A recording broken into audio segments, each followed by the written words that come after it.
That's my baby. I'm dying. That's my baby. We're going at it at 110%. I just want 5 minutes of happiness, please. Just give me 5 minutes. And they scored! They did it! Left, feet left. What the hell was that? Oh, yeah! What the fuck are you talking about?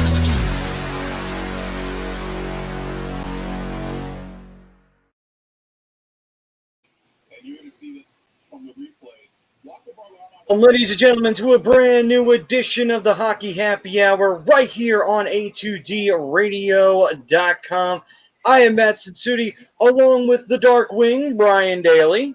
What up? And the Broken One, Rob Povia. You know, boys, I'm not going to lie. I got a little rise in the trousers during Doc Emmerich's opening during the game yesterday. If that didn't get you pumped up for the season, I don't know what would. Yeah. And tonight on the show, we have a special guest from the from the from the Flyers nitty gritty, none other than Jamie Baskoff. What is going on, brother? Not much. How you guys doing? I'm just happy to come on. You guys have a dedicated viewership, and I'm honored to come on. Look, man, I'm seeing a lot of legends in this room right now. So, man, Robbie mentions, Doc Emmerich, so I think that was a mic drop there. I don't think I can top that. So, but I'm honored to come on to your program here.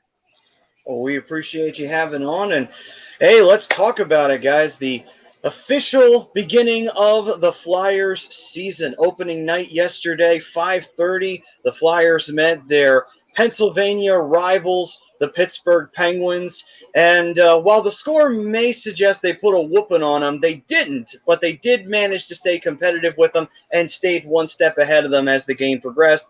And then in the third period, the Penguins just kind of said, okay, whatever, we lost this game. Anyway, the Flyers do get the win, 6-3. And gentlemen, before we talk about the game, poll question that we got going on is, will the Flyers sweep the Battle of Pennsylvania? Gentlemen, take it away. Robbie, you go ahead first, brother.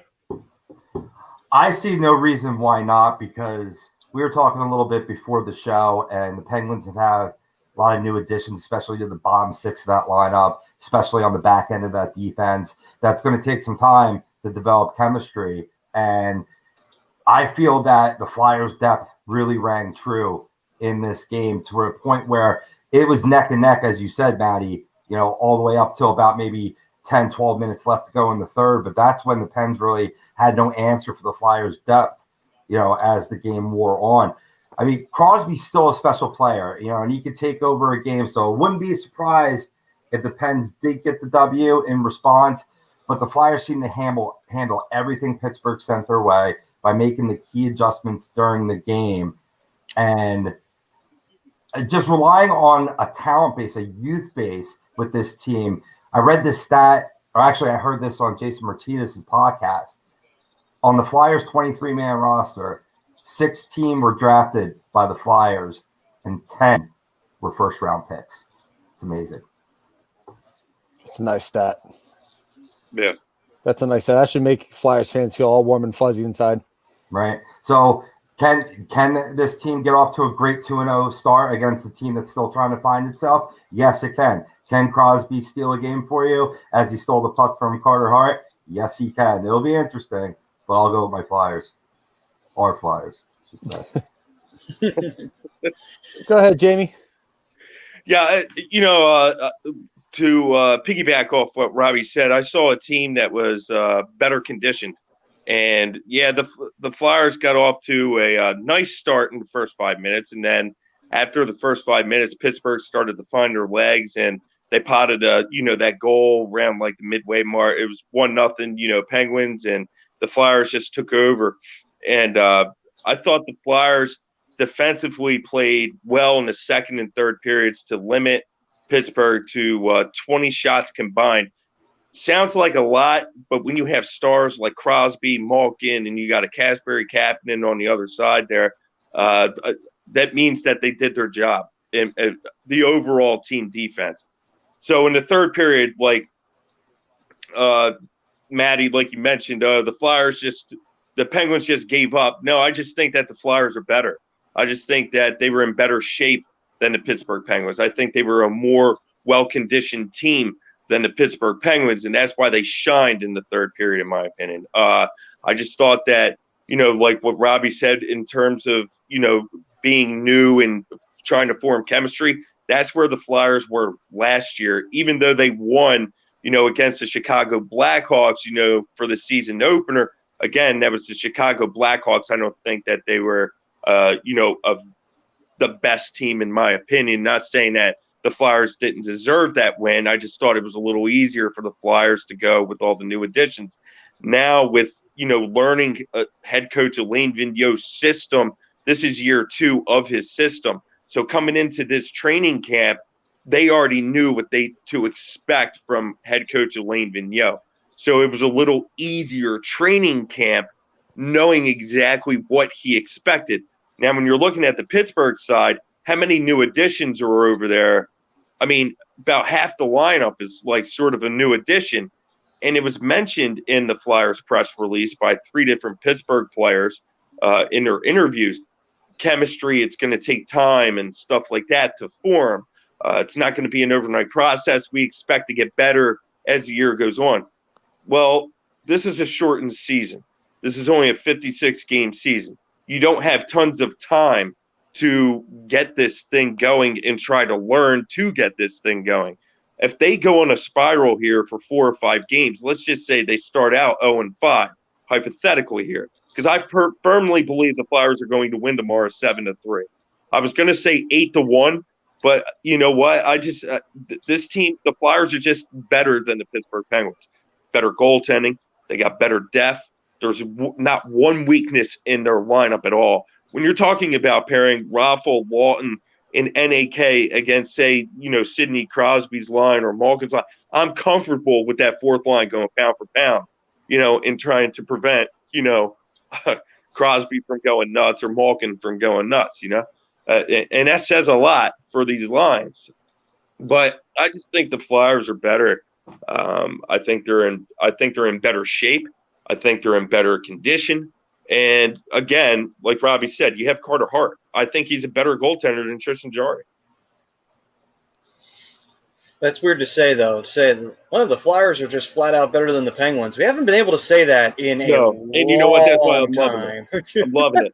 I'm loving it. And you know what? I'm going to continue to say it. I said it in my my pregame video. It's one of those things. Like you said, 3 cups later they have, but it's okay. Let's see if the Flyers can match. And that's one of their things. They won those 3 cups. Now they're going to pay the price maybe with a little bit of a downfall. You're seeing from the Eagles here, from the Eagles season, right? Fortunately, they were in a nice division for the past few years. They were able to make the playoffs. They went for the gold, won the Super Bowl, and now they're going to have, a bit of a fall up, maybe, in terms of a rebuild here. So, and Pittsburgh might be trying to do one on the fly because Sidney Crosby last year at the end of the playoffs, I don't know if people forget, but that day of exit interviews, he said the window was closing. So to me, that meant to his GM, hey, try to rebuild on the fly here because Malkin's going to be going here. I'm going to be going here, shortly. We don't have very much time to try to go for the cup again. No, I fully agree with you, Jamie, man. I mean, we've been saying this for a couple of years that, the windows for Pittsburgh it's going to close eventually. And I think we're starting to see it. I think, with Pittsburgh's GM making all these moves on the fly, like we were saying off air, there's a whole lot of unfamiliarity. I think that's the word. I think that's what I'm looking for. But, the chemistry that the Flyers have is a lot better than the chemistry that the Penguins have. And this is why I think they wind up sweeping Pittsburgh is because these guys have already played together. Pittsburgh's got guys put in the lineup that haven't been there yet, that need to figure out, who's going to fit well where, like Kapanen hasn't even started playing yet. Where's he going to fit in? The defense, Pittsburgh's defense didn't look good yesterday. Tristan Jarry looked okay. Had some bad rebounds. Flyers jumped on those, and they took advantage of the opportunities in front of them, and it paid off big time for the Flyers. And Should they have probably won 6-3? No, but that third period they took off because you had a rebound goal, you had guys crashing the net, which is something that they didn't do in the playoffs last year, and that really hurt them. And rebounds, guys being in the right place at the right time. The Kevin Hayes goal, that was him just being in the right place at the right time, taking advantage of the rebound. Mm-hmm. They keep doing that. I don't see any reason why they can't sweep this Battle of Pennsylvania over to tomorrow night. So, all right then. So, with that, are we in agreement, gentlemen, that the Battle of Pennsylvania will be swept by Philadelphia? Yeah. mm-hmm. All right then. So that was our Twitter question, brought to you by Specialized Physical Therapy. What up? Yes, Bri? Robbie kind of gave that little You confident, Rob? I am confident. I'm expecting a retaliation. You know what I mean? Especially that's what's going to be great about the season, where it's going to be little mini playoff series before we get to the playoffs, and there's going to be lots of storylines with all these back to back. So they're going to come back strong. And you make a good point. That's kind of what was the causation on my face was a point you just last made, Brian, that you didn't have the new acquire from Toronto. Now you gave it to me. You didn't have him in the lineup due to COVID. Is he going to be back? Is he going to be a part of this rebuild for the Pittsburgh Penguins on the fly? Because he can make this team a little bit deeper than we saw last night. So, I mean, I'm confident in the team. How could you not be? They played all three facets of the game exquisitely. Yeah, that's something else we'll have to continue to do is be good on the power play. That's why you bring in Eric Gustafsson. He's a good power play guy. 2 years ago, he was a 60-point guy. Yeah. So he tallied 30.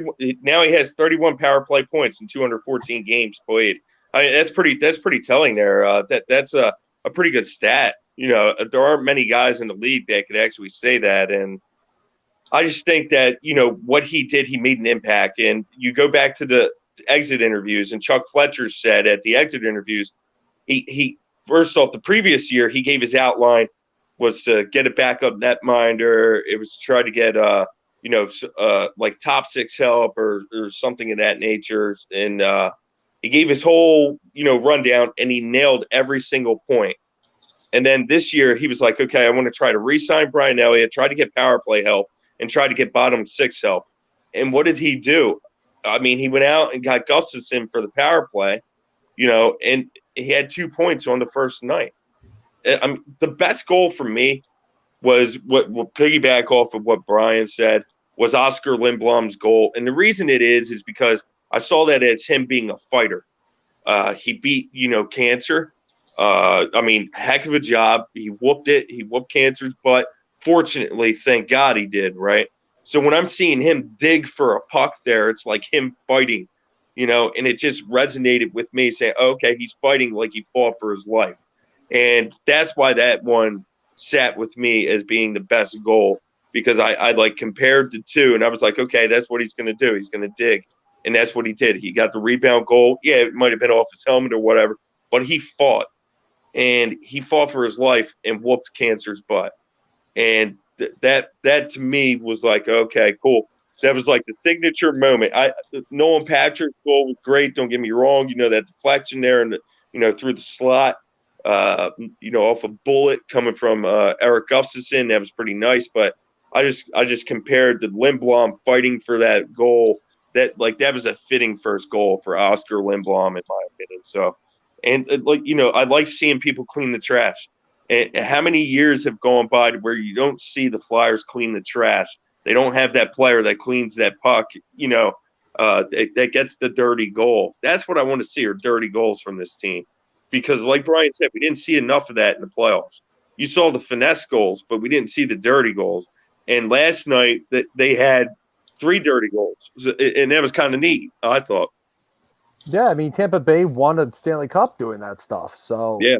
They had the finesse, they had the pretty goals, but they had guys that would go in and get those garbage goals, get the rebounds, have guys out in front, crash the net.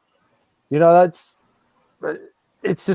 one of the easiest ways. Well, I shouldn't say easiest, probably the wrong word to use, but it's one of the best ways to win the game. Yeah. So, ladies and gentlemen, that was our discussion on the Twitter poll question, as well as getting into our recap of the game. We're going to keep going into a little bit more detail as well. But that was brought to you by Specialized Physical Therapy, Dr. Paul Vidal. You can find him in Cherry Hill and in Burlington, New Jersey. And you can visit him on the web at www.specializedphysicaltherapy.com, and they'll take care of you if you've got any aches and pains. All right, then. So, with that, let's take a look at what we've got going on over here from the fandom, right over here, the fam. Basically, Prism was saying yes to the poll question, saying that the Penguins are more like a turducken. So, it's a good comparison right there. Turducken, is that where they pull the bones out or something of the turkey? It's like they stuff it with like 4 different things. It's like turkey, chicken, quail, and something else. Duck. Turkey, duck, chicken, quail. Something along those lines. We had some people saying hi. We had Prism saying hi. What's up, Priz? Andy was saying hi. What's up, Ritz? Pete was saying hi. What's going on, Pete? We got... What is this defense doing? Something tells me your fantasy team is about to take some dips and points. That's why I don't do it. Anaheim. Anaheim's down 2-0 already. That's why I don't do it. The fantasy, man, we talked a little bit before the show. I overanalyze everything. So, fantasy is no different. I would 10 times that overanalyze, so I can't deal with that headache. The good thing about fantasy, though, is it's a free excuse to do some player profiles and prospectuses to bring to your team. And when I found out that the Flyers signed Eric Gustafsson, I've had him in fantasy, and he was a productive defenseman for me. And I was like, that's a good guy to get on the cheap that could help replace some of that production lost by Niskanen. And boy, did he ever. I don't expect that to be every game from him. That's not his game. But you talk about a defenseman that can move the puck and move the puck well. That's this man. It's funny you mentioned that. It was like this is the second year to where Chuck Fletcher took on a rebound player, right? Because Matt Niskanen the year prior had a sort of a down year with the Washington Capitals, and then Radko Gudas was the Flyers. He got the Barry Ashby Trophy that year as the Flyers' best defenseman, and here he moves, Radko Gudas for Matt Niskanen takes on a rebound player, and look what Niski did. Now this year he takes on, Eric Gustafsson. Didn't have his best year statistically, last year for his standards. And, look, his first game, now he has 2 power play assists. People are like, you take the good with the bad with Eric. He may not, he had a few gaffes, but I think everybody's going to have some gaffes, at some point. So, I mean, he made up for it with the 2 power play assists. He made an imprint right away. And the power play had to get going for the Flyers, and they were 2 for 3 yesterday for 66.7%. So that was huge. So before we go forward with our Game 1 recap, Jamie, obviously your show, Flyers Nitty Gritty, feel free to tell the fans what it's all about. And also, what was your might as well go starting off. What got you into the Flyers, and as well, who's your favorite Flyer of all time? Not just on this team right now, all time.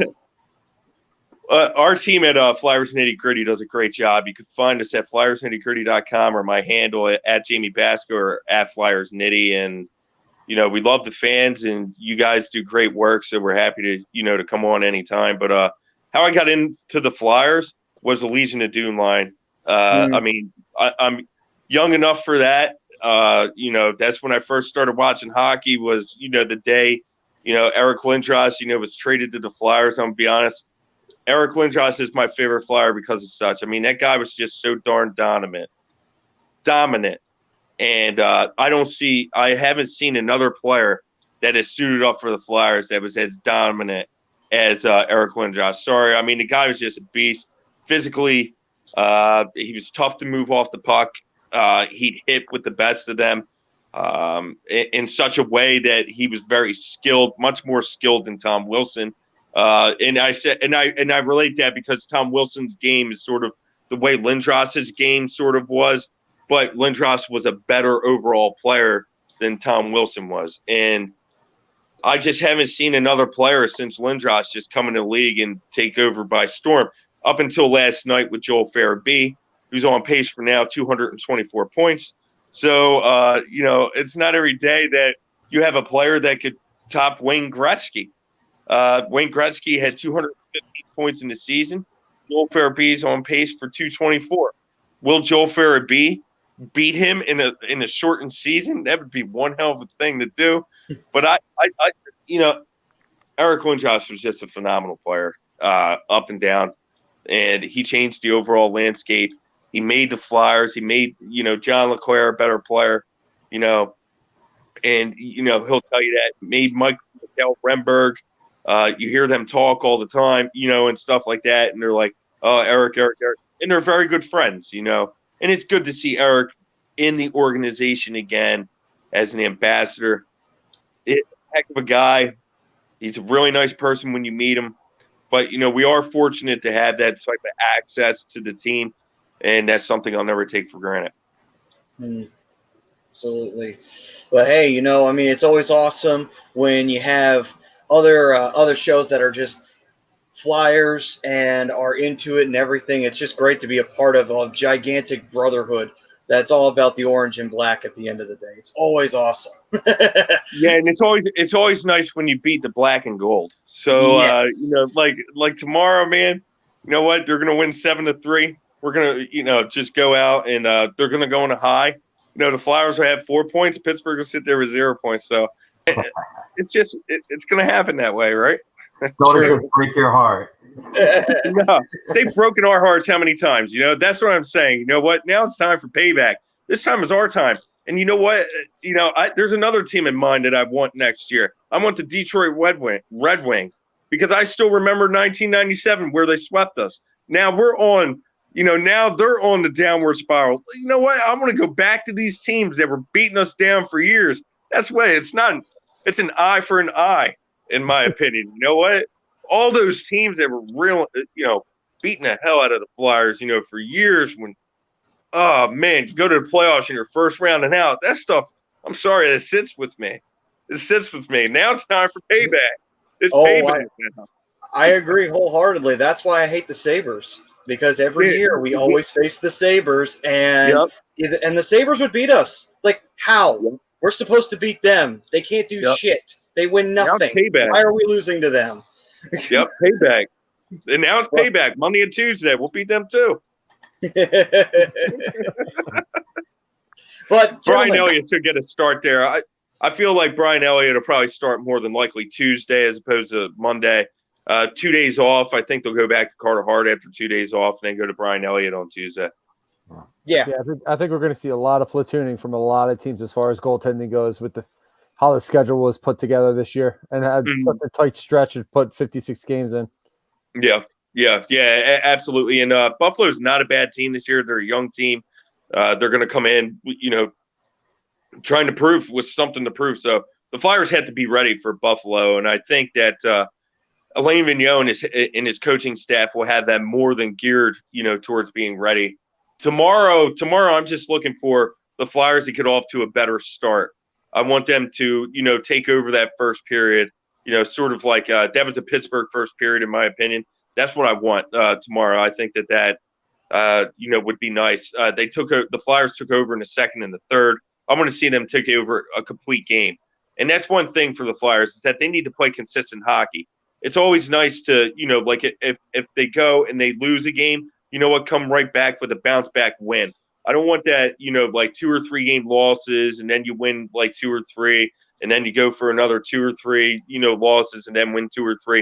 I want them to be a consistent hockey team this year, something that they weren't last year. It was a little up and down because they had that one massive stretch to where they did very well, from January, till the end of the season there is where they really turned it up a notch. So this year, hoping for them to be a little more consistent.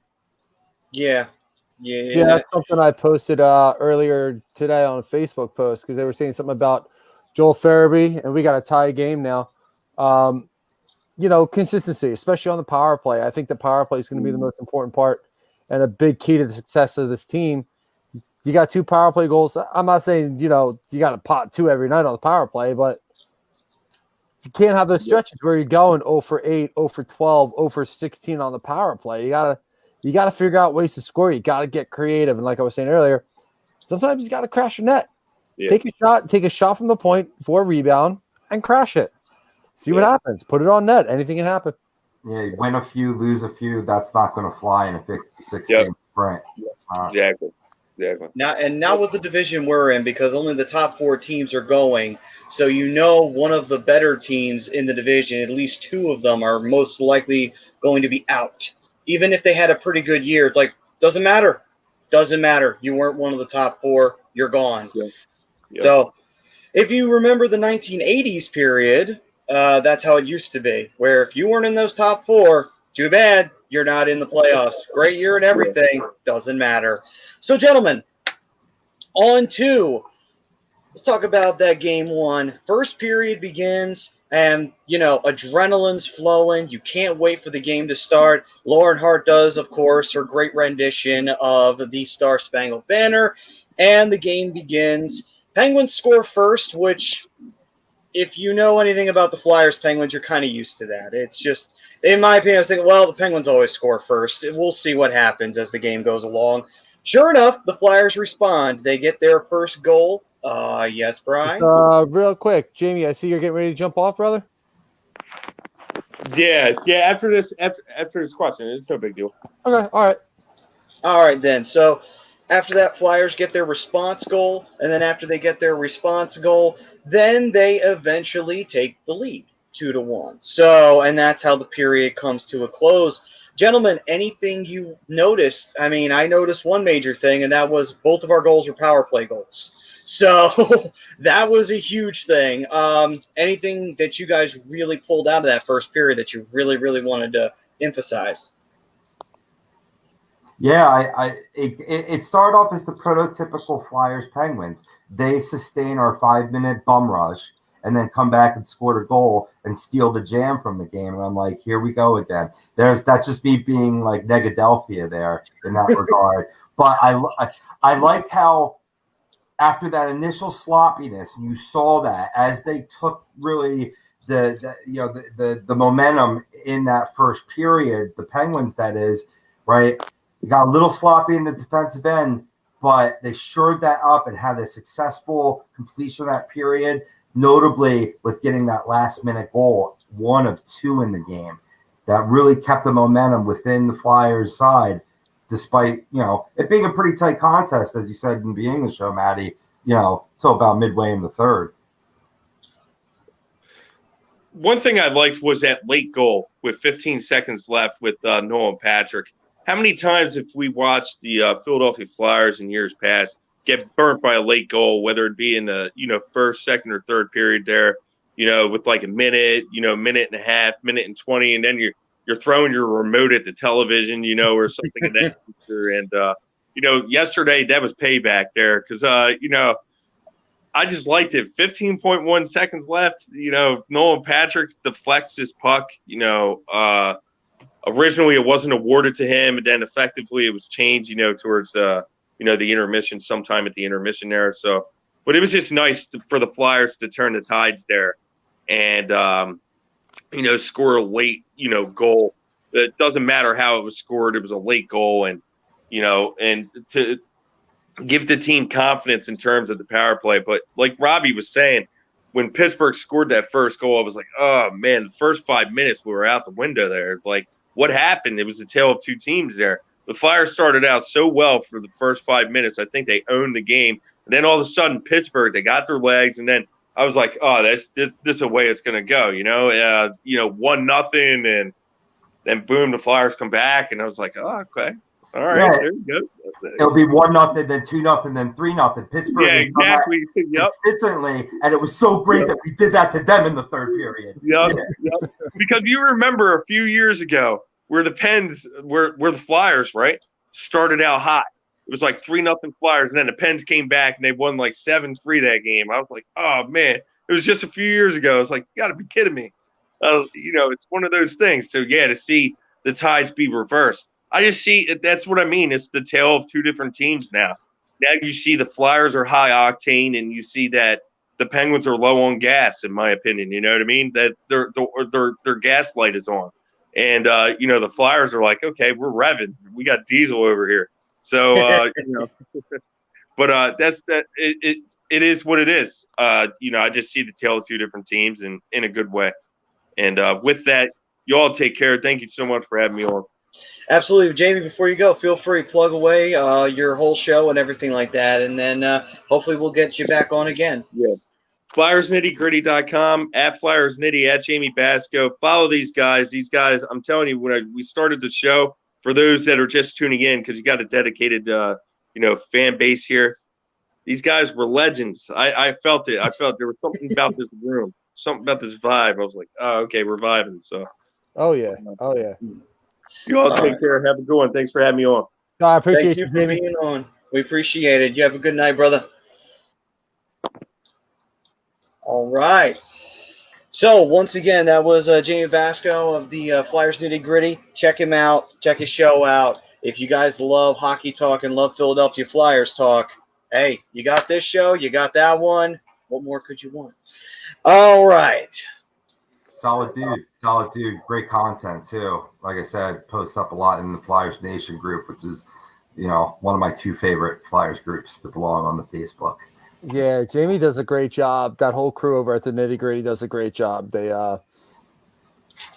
great guys, very knowledgeable, great videos, great articles. They really do a good job over there. So take a peek over there, see what they got. I'm sure you'll find something. Yeah. Absolutely. So let me see here. So after that, Joe could not watch this week. So Joe, hey, we'll see you next week, brother. He did disagree to the poll. He can't see the Flyers beating a division rival 8 times this season. And in terms of the season, that would be hard. It's hard to do it, but because I think we'll probably slip on a banana peel at least once, and they'll probably they could get a gimme win, or they can get a strong, hard-working win. But I still think we win the battle at the end of the day. I still think we come out on top, but I think the Penguins do get at least a couple of games in this year's battle. Well, I mean, like we were saying earlier, Maddie, there's a lot of chemistry that the Flyers have, and it's only going to get better because they're familiar with each other. Pittsburgh plugged in players here and there, and they still got to build that chemistry, especially on defense. I mean, you made a couple moves to bring in some defensemen. You bring in Kasperi Kapanen, who's not quite playing yet. Both teams are going to get more and more comfortable with each other, but it's that early punch, and I think Anaheim, Pittsburgh is going to get to the point where they're going to be too far behind to catch up because they had to play that chemistry game. Oh yeah, I like I said, I still think we get the win. I just think they'll probably get maybe 1 or 2 victories on us. Very rarely do you see either team sweep each other in the whole battle because they're rivals. So you don't really see that unless the rival is so bad they're dead last in the whole division, possibly the whole conference or league. That's when you see, okay, this isn't even a rivalry. This is just whatever. But anyway, so Bri, before we go any further, I said that I had a surprise for you, and I do. Oh no! It's both good news and bad news. Can we just make it good news? Well, see, it's both that, so I can't really. So here's the thing. The good news is I bought a Ducks jersey. The bad news, it's a Wild Wing jersey, isn't it? Might as well show this bad boy off. There we go. There it is, folks. This is a beautiful jersey, by the way. This should be the jersey they bring back. This should be their jerseys. Have the Eggplant one be their home, this be their road. And it's even a Getzlaf jersey. See? I even got the captain. Why not? Those are beautiful. What is this garbage I come back to see? What is this? Oh man. Well, I'm happy you got a Ducks jersey. I'm just not happy with that one. It is what it is. You like what you like. I don't like what I don't like, and I'm right and you're wrong, and that's fine. Yeah. So with that, gentlemen, let's continue moving forward here. And just an update for in case there's any Ducks fans in here. 2-2, more than halfway through the first. Ducks pressing hard. Max Comtois got both goals for Anaheim.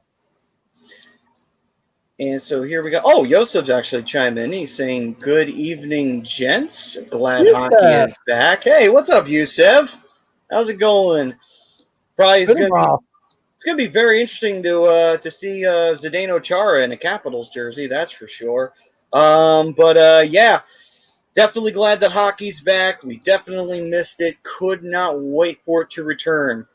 And so we continue. Let's see here. In Prism saying, yeah, actually, that's because they're the retro reverse. They just came out. So I wanted to get one because I thought, yes, I'm totally getting that one. Why? Because, God damn it, it's the best Duck jersey of all time. It really is. I mean, it's a cartoon organization, so you get a cartoon jersey. It makes perfect sense. Yeah, man. If they took that jersey design and popped this bad boy on there, all right, now we're talking. Now I would get one. But all right, so this jersey on there or this logo. Anthony disagreed. He did not like the jersey, which Anthony doesn't like a lot of the jerseys that I have, so that's okay. It's just keeping up the theme. Let's see here. Ricky215 saying, "Sup, boys?" What's up, Ricky? Ricky. And he's also saying he likes the original Ducks jerseys, so he likes the one that you have pretty much, Bri. I love those. Oh, I see Timmy's in here. Timmy, man, where you been? I haven't talked to you in a while. Timothy Stow coming in. What's up, Timmy? Haven't seen you in a while. He's saying the orange alternate Ducks jerseys are way better. So I don't even like those jerseys. I don't. I love the logo. I like the initial design. The color platform they chose. Nope.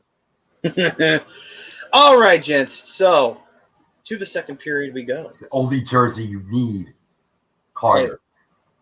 Hey, I got mine back there. Although this isn't a Carter Hart. That one's a Danny B. But anyway, so let's see here. Second period. So we go back to the game. It's 2-1. Flyers, they wind up getting caught. Let's talk about this one. This one's the one that if we don't talk about it, then we're definitely homering here. Carter Hart decides he's going to play the puck behind his net. Not only does he decide to do this, he also then decides to shoot the puck up the slot. What does he do? He puts it right near Crosby. And what does Crosby do? Only what, Crosby does. Slaps the puck down, puts it into a wide open net one-handed, and makes Carter Hart look like a fool. Yeah.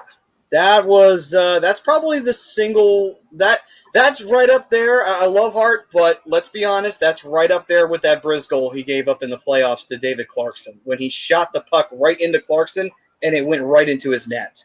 You read my mind, Maddie. You read my mind. Yeah, so I mean we talked about it off the air with Jamie and Maddie. You and I talked about it yesterday. You can sit there and you can say, bad stick handling. All right, that's fine. But one, he broke the cardinal rule of just stick handling in general, which is you never play the puck into the center ice. Nope. Two, I thought he waited way too long to play the puck, period.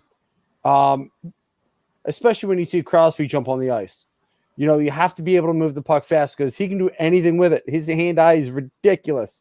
And he showed that.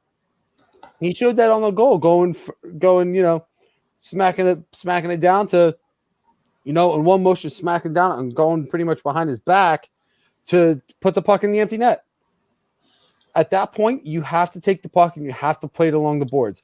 I even thought he had a player standing right next to him. Leave the puck to him and let him skate off with it. Like, you have to be smarter with the puck. I don't care what position you're playing. I see in some of the comments that, it's everybody pretty much agrees. You can't play it. You got to go up against the boards. You can't play it down the slot. Well, one thing to consider, Brian, you read my mind again, is that these goaltenders specifically are paranoid of delay a game, and you're seeing a lot more trying to keep it up the middle of the ice rather than utilizing the board. So maybe that played a little part into it. But I think, it's definitely a shortcoming. If you're looking for a chink in the armor, it's Carter's is stick handling. But to Jamie's point, seeing him have the bravado to make a strong play with it isn't necessarily a bad thing either. It shows that he's spending some time, maybe even more than some time in practice working on it. So hopefully he continues to get better. I mean, he's got a lifetime to go to improve it. So of course, there's no need to worry. There's no. We know what he can do between the pipes. He can work on the stick handling as he goes. Yeah, here's the thing though. We saw this a lot last year, and we saw it in the playoffs too. Sometimes Carter would go out at the worst possible time to try and get to that puck, and it almost cost him a few times. It almost bit him in the ass a few times here and there. He managed to avoid it happening to him here. It finally happened to him where, little too aggressive. Listen, there's a perfect time to play. There's a perfect time not to play the puck. You just got to have I think that this is, if anything, hopefully it's just it's a learning experience. It's something he learns from. Now, he did learn from it immediately because he was tempted to play the puck later on when there was a rush coming down, and he thought better of it. He said, no, that's not happening twice. So he pulled himself back into his crease, and he let the defender do his job. And I believe it was it Santa or was it? It was one of them. And they got a hold of the puck. They shot it up the boards. I'm like, good. Let the defender do his job. You don't have to do it for him. Remember, you're the last line of defense. If they fuck up, they fuck up. It's not your fault. If you fuck up, that puck's going in the back of the net. So it's like, it's just relax. It's okay. Let them do their job, man, because the transition game was quite stellar. The forechecker game, getting the pucks in deep, and at least 3 of the goals resulted from some excellent behind the goal line work to a pass in front to a wide open flyer. You saw it on Rothwell's goal. You saw it again with Kevin Hayes, to your point, being in the right place at the right time, Brian. So, good work there. Let them do their job. You keep it out of the net. Thanks, sir. And then the one thing that Dan Sherrock Jr. said, and I think it's a great point because it's just who Carter is, how competitive he is. I'm sure that pissed him off, and we'll take note not to do that again. And how we know the mentality. We see it every night, and we know he's going to sit there and say to himself like, all right, that was a bad play on my part. You got to make sure I don't do that again. I held on too long. I didn't play it along the boards. I may have had a player like we don't really know exactly what's going through his head, but his competitive edge and his Mamba mentality, he's not going to make that play again. He's going to do everything he can to avoid that play. So here's something interesting from Anthony's side. He's saying, if you're a goalie and you skate out of the net and looking to pass or holding onto the puck, the goalie should be able to get checked. I can go with or without it. I like actually real quick. You guys can answer that question while I find the comment. I don't concur with that because the goaltender with the padding is just left too susceptible to injury. It's not like the maneuverability of the other players, in my opinion.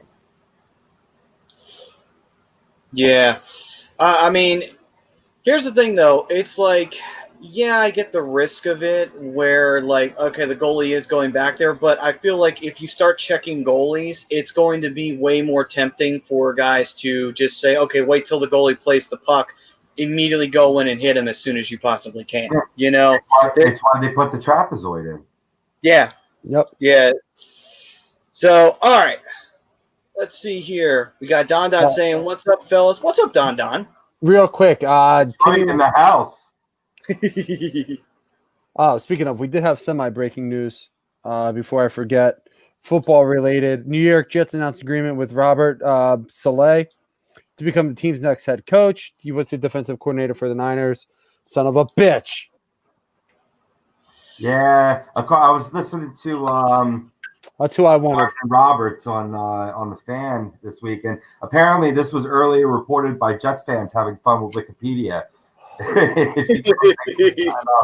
There were a lot of different likings and dislikings of one Robert Saleh. I think it's a great hiring for the Jets. I wanted him here. Yeah. He was going to bring two good coordinators with him. But Well, if it makes you feel any better, it's still the Jets. It's not It like they're doesn't actually make going me to feel win anything. So, I mean, Hey, watch your mouth, Maddie. Watch your mouth. it doesn't make you're me a feel any Cowboys better. fan. Don't even try. I like the Jets too. I was actually a Jets fan long before I was a Cowboys fan. Oh, so the Jets are your AFC team? It's documented. You know, I had this discussion earlier this week with some people, and you know, I don't feel passionate about football anymore. Like I do hockey, like I do our Flyers, like I do baseball, like I do at my Mets. I don't. You know, I the only team that matters to me is my fantasy team. You know what I mean? But you know, in terms of allegiances, I'm loyal to a fault. I'm a Sagittarius. You know what I mean? I gotcha. So Timmy wants to know, what's the one team you want to see in the playoffs the most that hasn't been in a long time? Ooh, let's see here. I think y'all know my answer. I don't think I need to say it. Well, it hasn't really been that long, but you know, Long enough. There's still going to be another 2 years before the playoff team. that's a good point. Because if the Flyers were missed for 2 years in a row, I say that's too long as well. Let me It's see. no longer than 2 years, Maddie. Yeah, I think 2015 or 16 was the last year they were in the playoffs. oh yeah, geez, that was a little bit ago. I keep forgetting. It's almost it's like yesterday that they were actually competitive. It's weird because 21. but anyway, so let me see. What team would I want that hasn't been in the playoffs for a while? Non-homer pick. Don will love this. I want to see Detroit back in the playoffs. That's one of the teams I want to see back in there. Want to see them face Tampa, since that seems to be their rival in the East. Yeah. And they See get a here. chance to battle Chicago too again. You know what I mean? Being back in the same division, a lot of old rivalries as well as current rivalries going to be highlighted in this, truncated NHL season. Dan wants the Sabres in. I could do without.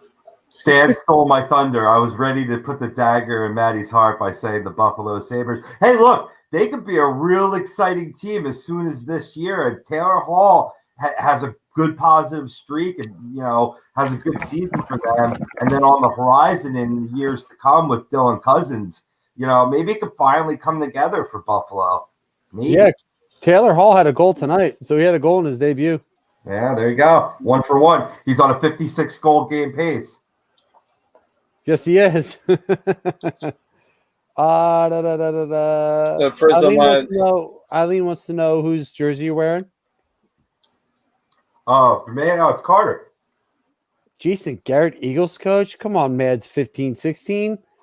Don't do that to us. Prism saying, Brian, you wanting to see the Red Wings in the playoffs makes me want to crawl through the screen after you. I've never felt so betrayed. Hey, listen, we'll discuss it over a nice cold one, bro. I got one. Hey, I didn't. What did I do? I didn't even say a team. I didn't even say anybody, Priz. He was still thinking. We jumped the gun. That's what we do. That's how we roll. So you know what? For me, Sharks. I don't care.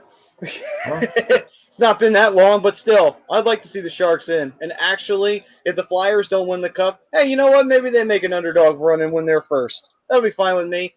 Why beating the Buffalo Sabres? Even better. So the Sabres get into the Stanley Cup Finals. Sharks beat them in the Stanley Cup Finals. I wouldn't mind that. I'd watch it. Worst rated Stanley Cup final of all time. I guarantee you that. Because the Sabres are in it. That's the reason why. No, because it's two teams that nobody gives a shit about. I'm pretty sure people would care if the Sharks were in there. They would Mads actually want to see if they choke. But Mads, anyway, Mads 1516 says Islanders look good tonight, which they very much did. They pretty much owned that game the entire time. Yeah, last I saw it was 4-0 middle of the third period. I don't know if it ended with that score, but I was surprised. I really thought, Rangers were going to come out a little. We talked a little bit on Monday with the Hounds, in terms of them matching up fairly well with the New York Islanders. night, Eileen.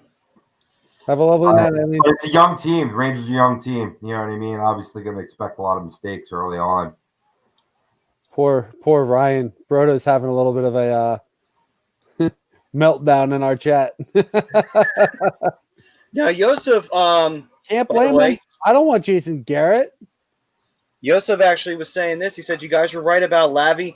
He's made our offense much more efficient. I haven't seen them this efficient since the year they won the Cup. Those Flyers also looked really good yesterday. Well, yeah, it's going to make the division that much more fun, to say the least. Talk about the Flyers having an advantage with AV as your head coach right now. He was in this league during the last shortened season, I believe, was it 2012, 2013 with the Vancouver Canucks. So he has a little experience on what it takes to put a team together with a short training camp and little to no preseason games. And he even went a step further. I heard on air that he spoke with a lot of head coaches from 93, 94 season, the strike shortened season. So talk about a team doing the homework and really putting the time into getting this team ready to, just hit the ground running. And as I said to Jamie before we went on air, these lines, man, I can't speak how much I love these lines. Each player's strength really complements each other so well. Absolutely so well. And, it was culminated in the G. Hayes-Farabee line. You just saw that instant chemistry. You saw that chemistry during the scrimmage game leading into this game. And you talk about having that big body center that can make plays, along with Giroux, who can now focus on being that supportive winger and focusing on his offensive game and not having to play in the dirty areas because you got a young Joel Farabee to do that and net, front of the net shots. Watch out for that line because it's going to be straight fire this year, along with the other lines too, not taken away from the other lines on this squad. We got our first hat trick of the year, boys. Uh-oh. Who is it? I'll give you one guess. I don't even know what games are going on right now. Oh, well, that kind of takes the fun out of it. Connor McDavid. Yeah, that I should have just said McDavid because that's just whether the Oilers are playing or not. It's usually him, yeah, absolutely. Yeah. So that makes this comment here from Mads pretty relevant. Barry Trott's still the best coach in the division, which would be the Canadian division. Yeah. No, he's in the East division. Yeah, wait a minute. My bad. I always get him mixed up with Dave Tippett. I don't know why I do, but it always happens. I don't know why. Wow. I don't know why. For some stupid reason, I do. Whatever. Anyway. Either to the commenter's point, though, what a strong game one for the New York Islanders. They're the team that I most fear in this Eastern division. Yeah, they're definitely the strongest team. They're another team like the Flyers that didn't make many moves, if any. They brought in Corey Schneider. They brought back Matt Martin. And I don't really think they made many other moves. Nothing huge. They still have that team that was put together to the Eastern Conference Finals last year. So they're another team that has, that same chemistry they had going last year. It's something less they have to worry about. They know it's a 56-game stretch run to get back to normal next year. Yeah. Dynasty 215, he was saying, was 04 was outright canceled. No, it was not. It was the 05 season that got canceled by a lockout. Still the biggest blemish in the history of the NHL. And, thank you. I know a lot of fans that haven't come back from that. Yeah, they're still bitter. Yeah, they were just like, screw hockey. It's not an American sport anyway. and then I can't be friends with you anymore. Like, Seriously, just delete my number right now if you say such comments. I told my brother the same thing. No, I'm just kidding. My brother never said that. My brother would never say that. Hey, listen, man.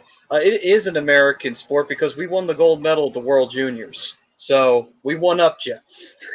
North American sport. We're in this together, mother.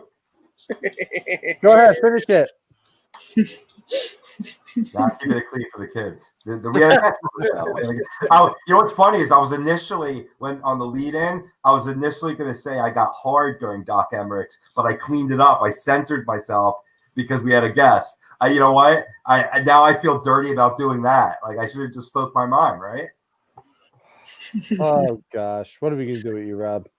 All right. So to wrap up what we were talking about, we were talking about the opening game. Flyers do get the victory at the end of the day. Second period was that bad play from Hart, which led to the goal. Eventually, though, the Flyers do get that goal back, and the way they got it back was Joel Farabee. He walked right on in and put a puck right on by Tristan Jarry.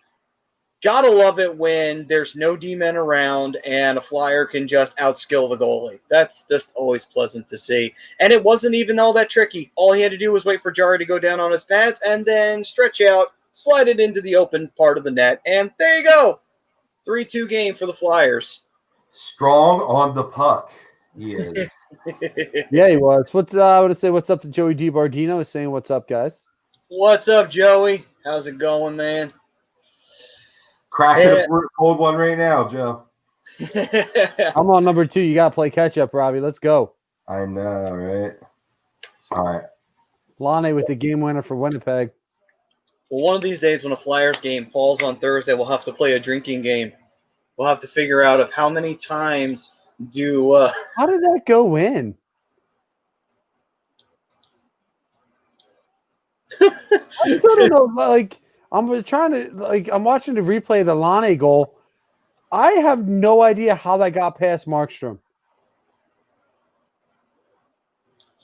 Oh man, the Jets beat the Flames by a final 4-3 in overtime. Kevin Dixon saying, what's up, Kevin? Saying, I have to admit, Flyers did good on the game. Sorry to our fellow friend Clinky, who is a Penguins fan, but at least they tried, but there are still more games to come. That is true. Suck it, Clinky. That was funny. It was funny because he even, we were talking to him yesterday, and he said, so the moral of the story is don't take penalties. I was like, listen, man, no one's more surprised that the Flyers power play did something than we. Than the Flyers against themselves. I thought it was really funny when he said, what did he say? He said, after it became 5-3, he's like, well, that escalated quickly. I mean, literally, it was like when it was like last year when we faced Toronto. It was a very close game. It was 3-2 at the very tail end, and Toronto just said screw it, and they didn't play defense, and we scored 3 more goals on them, and we won 6-3. I'm like, the fuck? Toronto literally just gave up the last 3 minutes of the game. I know they were going to lose, but still, damn, that's pretty bad. Well, I mean, it's like I was saying earlier in the show. Flyers gave themselves opportunities to score. They crashed the net more often than not, being in the right place at the right time. They did a lot of the little things right, the little things they didn't do as well in the playoffs, and things that AV clearly had them work on in training camp. Yeah, definitely. And Joseph saying that goal by Crosby was very nice, as much as I hate to say it. He did one-handed into an open net, which, still not easy to do, even with an open net.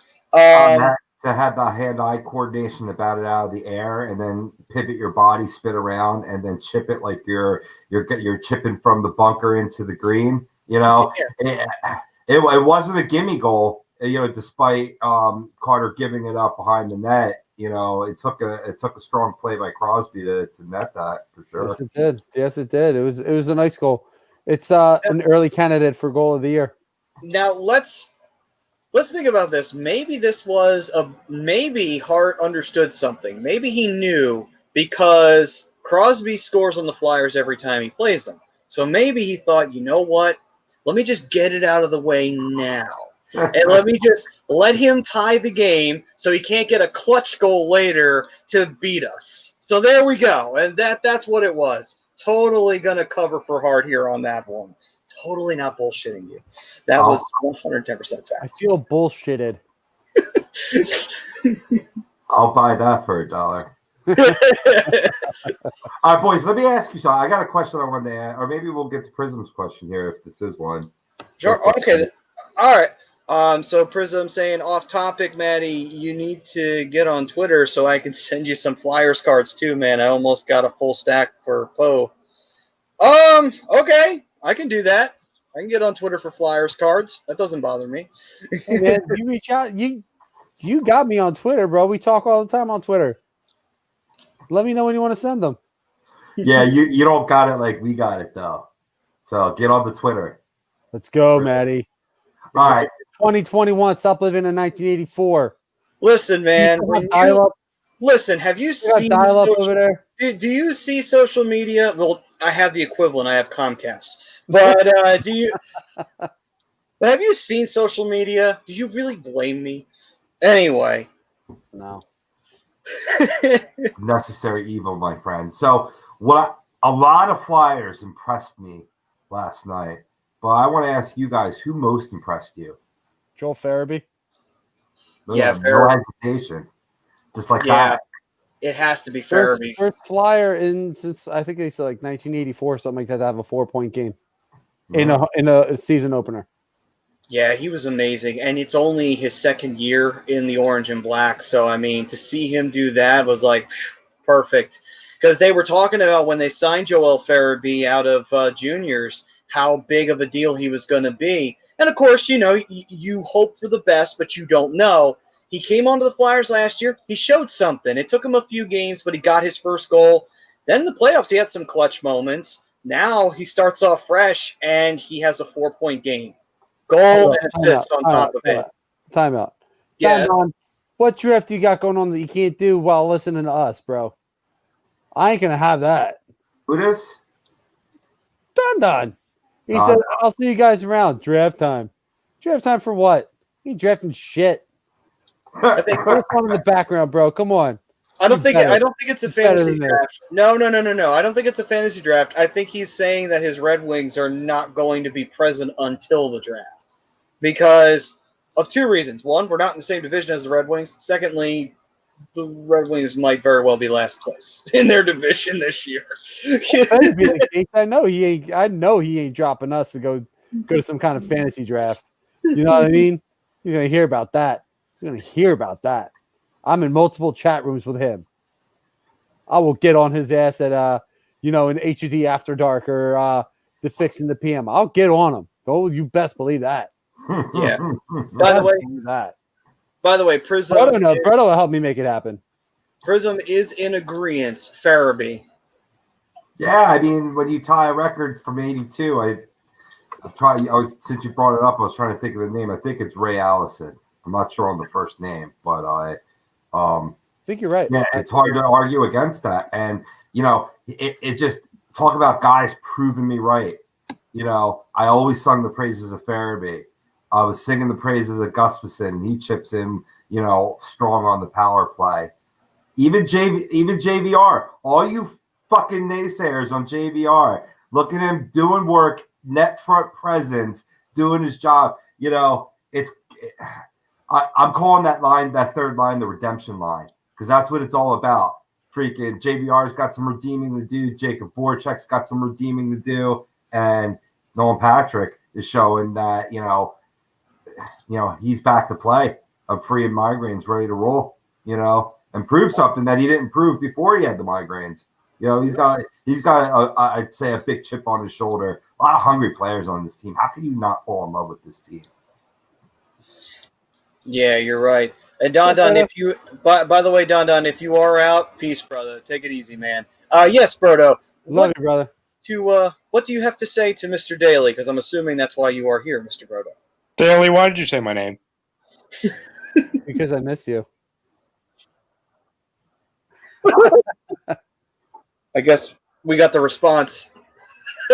on I that. don't feel the love anymore. Say my name, say my name.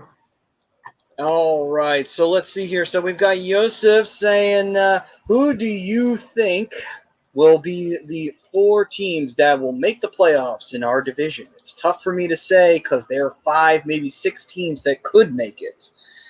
Flyers, Islanders, Capitals, Bruins. Boom. Boom. Quick answers tonight, Brian. Mic drop. Mic drop. You're very sure of yourself this evening. I like it.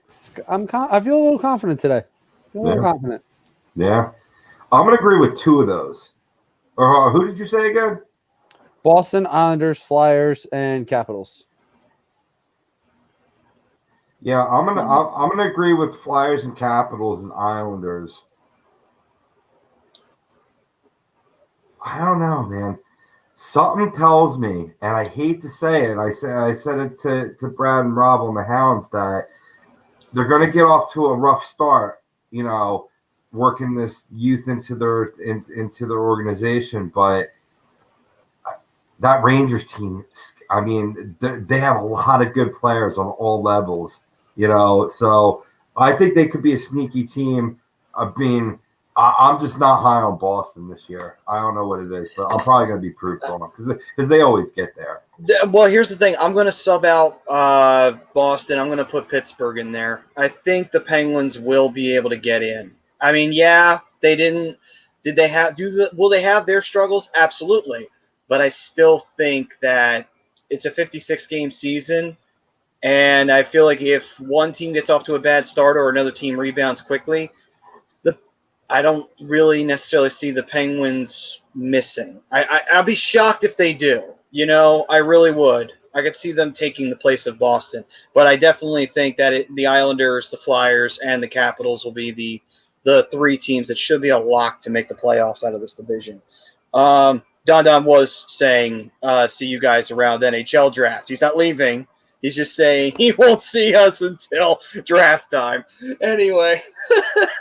To Anthony's question, I'm actually on a dating site. I'm on a couple of them because dating is so freaking hard right now. A good place to pick up a hockey girl, though, I'd say go to the rink.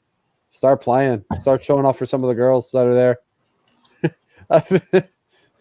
And I'm not sure how old you are, Anthony, but make sure they're at least 21. That's the rule.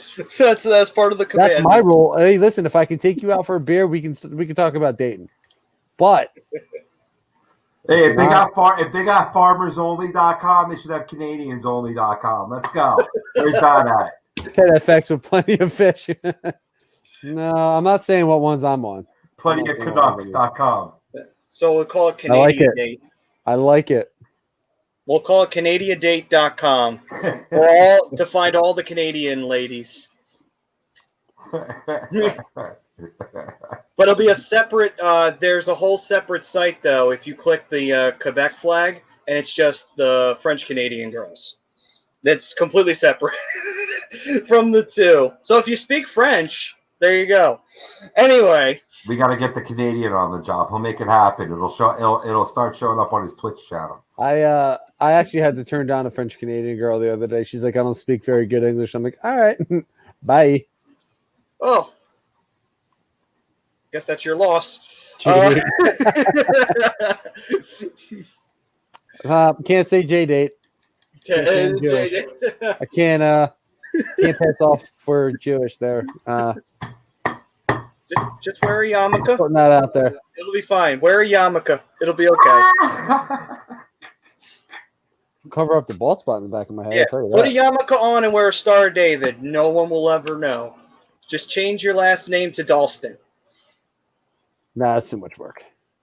Oh, all right. All right. So, and I'm spending a lot of time in the Vegas zone early on here. I like it. Scoring update? Nah, 2-2. 2-2. Awesome. Still 2-2, yeah. And Right I'm now- back in it.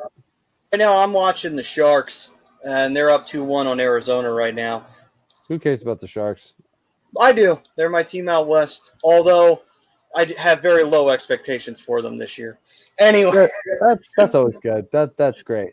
have Yeah. no expectations for your team. That's good. I mean, hey, what do you? Everybody has low expectations for the Sharks, even in a 56-game season. Like, what was it? We previewed them. We thought, yeah, they're not going to do anything. Like, I mean, I still literally, think they're before not the going to do season much. started. I mean, you ripped out the heart of the team when you let Joe Pavelski walk. They have some True. good young players in the pipeline, but you don't have that leader. You don't have that guy that's going to, step up and be the voice in the locker room. I like Logan Couture, but he's no Joe Pavelski. Something tells me the San Jose Sharks might be the Quebec Nordiques in 2026. I'm just saying. Maybe. Maybe. It's Who terrible. knows? I'm sorry, San Jose, but it might be true. All right. Anaheim's on the power play. Let's go. So, Ted FX saying Yeah. Fergie switching to 86 was a great move. 86 way better than 49. Yep. Oh, it was a great year for one, and for two, you talked about. I think he talked about it during the broadcast how he put on 8 to 10 pounds of muscle during this offseason, and the bigger number, coupled with that mass, makes him look like about a size and a half bigger. You know what I mean? Coming into those boards, having a bit reminiscent of 88 coming into the boards. So, Ted FX saying, did the top pick for the Rangers play? So did Alexis Lafreniere play? Yes, Yep. he did. He made the roster. He played. He didn't do a lot, but then again, neither did the Rangers in general. They spent too much time in the box tonight. Islanders took advantage. Yep. I mean, we talked about on the show that there's certain players that you draft and are just you naturally assume are going to play from Jump Street. But in this pandemic world, nothing's for certain. You know what I mean? In terms of what was going to happen. But according to Brad, that was always the plan to throw him on the third line from Jump Street. So, I applaud the move. I mean, you didn't hesitate with Crosby. You didn't hesitate with McDavid. I honestly think Lafreniere can be the next one of those type of players. Am I wrong? Am I overvaluing? I mean, it's still all very early to say. I don't think you're overvaluing him yet. I think one of the things that we need to focus on first is just getting him acclimated because he wasn't able to play in a preseason game to really see the speed of the NHL. So you give him about a week to get acclimated to the league and to the speed, and I say we go from there. But I think he, being a number one overall, he deserves a shot. It's not going to do. I mean, Rangers are a rebuilding team. The expectations are, I don't want to say low, but probably somewhere in the upper or lower middle. But I mean, we'll see what happens. I like this Rangers team. I still do. I still think they can make a push, but I don't think they. I don't know. With the way things went tonight, I think Shesterkin just had nerves because he did wind up letting four goals go behind him. We'll see what happens. It's still no doubt. for the Rangers. Oh yeah, no, there's no doubt about it. I mean, I just have a funny feeling that they could turn around things, but with that team, you saw it with Capo Caco last year, having those first year in the league jitters or whatnot. You're going to see that on game one. I'm trying not to draw too many conclusions on until like about a week or two in. That's why I'm trying not to get too high, not trying to down the full cup of Kool-Aid on the Flyers just yet. But, when you see, when you see a team playing strong fundamentally, that's going to retain more than maybe nerves or poor play as the players get acclimated to the new league. And I think that's something, I meant to say this earlier about Farabee is, they say he put on some more weight, which is great. He needed it. He needed it yesterday. And you saw him fight and battle and push guys off of him. And he looked really good yesterday. And I think you're going to see a little bit more of that. I thought it was a great showing by the Flyers. And when Pierre Maguire says, "Hey, Philly, I think you have a great team here," I think that says a lot. And I just want to say hi to Gabby. I see Gabby's Gabby Lambie, Kevin Dixon's girlfriend in here. Hi, Gabby. She's saying hi. So I'm going to say hi back. Kevin, if you got a girlfriend who loves to talk sports, you're a winner, man. You better hold on to her. Gabby, feel free to say any embarrassing stories about Kevin in the comment section. We don't care. Have fun with it. Go We wild. encourage it, as a matter of fact. I like this question from Yosef, though. Who do you guys have as a dark horse to win the cup this year? I have the Abs in the West and the Rangers in the East. What's interesting, Yosef, is this year is that you can have a Stanley Cup matchup that comes from any one of the divisions. So if you're looking at the typical Eastern Western Conference that is in normal years, you could actually have two Eastern Conference teams play each other in the finals, and as well as against in the West or whatever. And you want my dark horse? I'm going to say the Carolina Hurricanes, right? But what I predicted on the show that was on Monday was that it would be Flyers Hurricanes. Hot Rod versus the old team. I was like, let's go. Real quick, I want to jump to Bobby Stevens' comment here. Bobby, you truly appreciate the tip, brother. Bobby Pierre-Luc Hey, Dubois, Pierre-Luc first Dubois. destination is Montreal. Columbus are now asking for Nick Suzuki. Plus, Romanov has been deemed untouchable per Nick Kyprios. Too much in the question mark.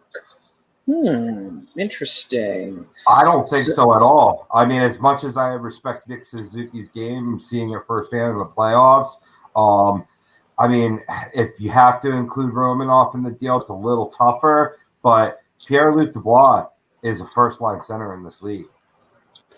Yeah, I don't know if it's too much. It depends on what else they give. He's going to be worth giving up a lot to get him. I'm not sure what happened with Dubois and the Columbus, considering that he just re-signed with them, I think, on Monday. I don't know. Montreal definitely needs a player like Dubois. He's a stud. I would give up a lot to make sure I got him, especially being a team like that. Montreal went out and made a lot of good moves this offseason to make themselves better. They looked great early on against Toronto, but they kind of let their foot off the gas pedal and let Toronto back in the game. I think a guy like Dubois would help with that. He certainly would, and that was a sweet overtime win by the Maple Leafs, seeing that in game one. I don't know. A deal like this kind of goes against what I thought they were building in Montreal, though. You know what I mean? I don't know if they would make this deal. I mean, I think they like what they got going on right now. I don't think, what you have to give up.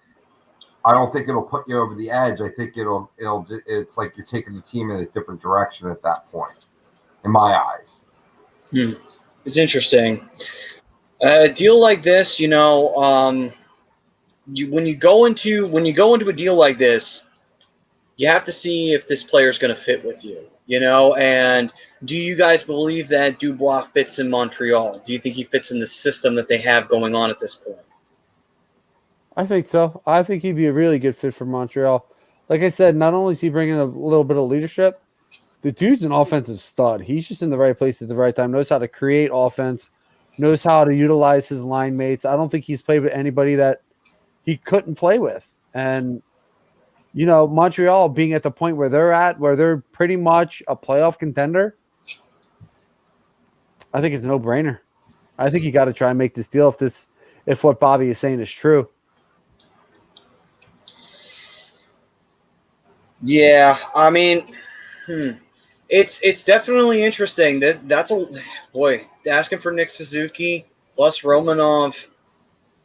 Yeah, I mean, I don't think it's almost it's not like you're adding this great piece to your collection that you've got built there. I think you're giving up you're going to have to give up too much. They're asking for too much because they got him signed for 2 seasons. He doesn't have to go anywhere, despite him, requesting potential trade or what have you, right? So that there were some talks with, the president that drafted him, the former president of the Columbus Blue Jackets, now president of the New York Rangers, John Davidson.